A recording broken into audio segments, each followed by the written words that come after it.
अथ विभूतिपादः देशबन्धश्चित्तस्य धारणा तत्र प्रत्यएकतानतात् ध्यानम् तदेवार्थमात्रनिर्भासं स्वरूपशून्यम् इव समाधिः त्रयमेकत्र संयमः तज्जयात् प्रज्ञालोकः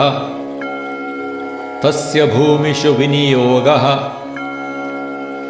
त्रयमन्तरङ्गं पूर्वेभ्यः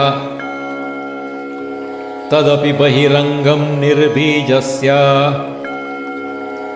व्युत्थाननिरोधसंस्कारयोः अविभवप्रादुर्भावो निरोधक्षणचित्तान्वयो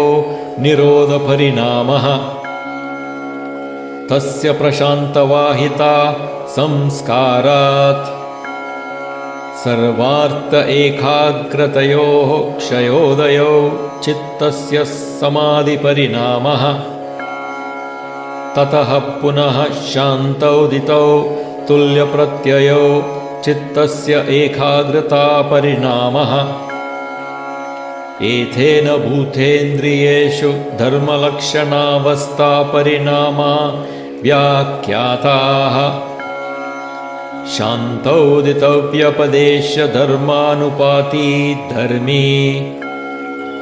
क्रमान्यत्वं परिणामान्यत्वे हेतुः परिणामत्रयसंयमात् अतीतानागतज्ञानम्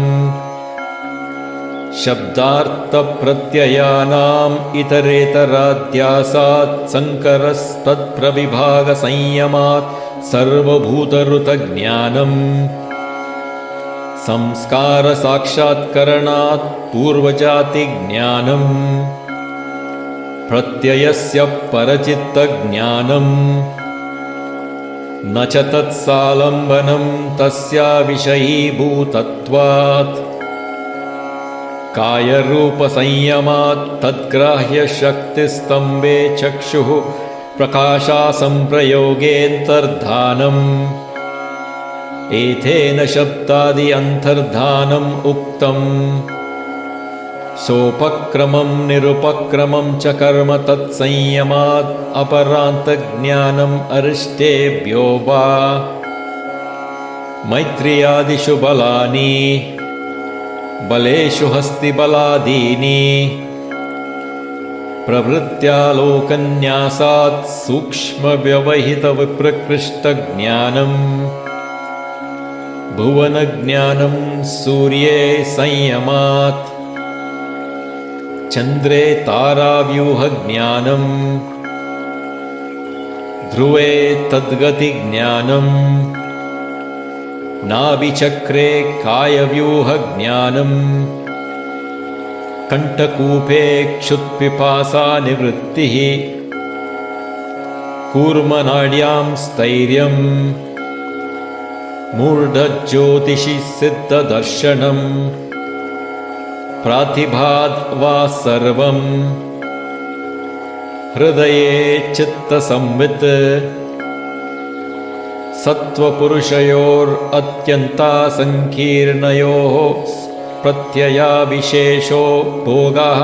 परार्थत्वात् स्वार्थसंयमात् पुरुषज्ञानम् ततः प्रातिभाश्रावणावेदनादर्शास्वादवार्ता जायन्ते ते समाधा उपसर्गा व्युत्थाने सिद्धयः बन्धकारणशैथिल्यात् प्रचारसंवेदनाच्च चित्तस्य परशरीरावेशः उदानजयाज्जलपङ्ककण्टकादिषु असङ्ग उत्क्राञ्चिश्च समानजयाज्ज्वलनम् श्रोत्राकाशयोः सम्बन्धसंयमात् दिव्यं श्रोत्रम् कायाकाशयोः सम्बन्धसंयमात् लघुतूलसमापत्तेश चाकाशगमनम् बहिरकल्पिता वृत्तिर्महाविदेहा ततः प्रकाशावरणाक्षयः स्थूलस्वरूपसूक्ष्मान्वयार्थवत्वसंयमात् भूतजयः तथोनिमादिप्रादुर्भावः कायसम्पत्तद्धर्मानभिघातश्च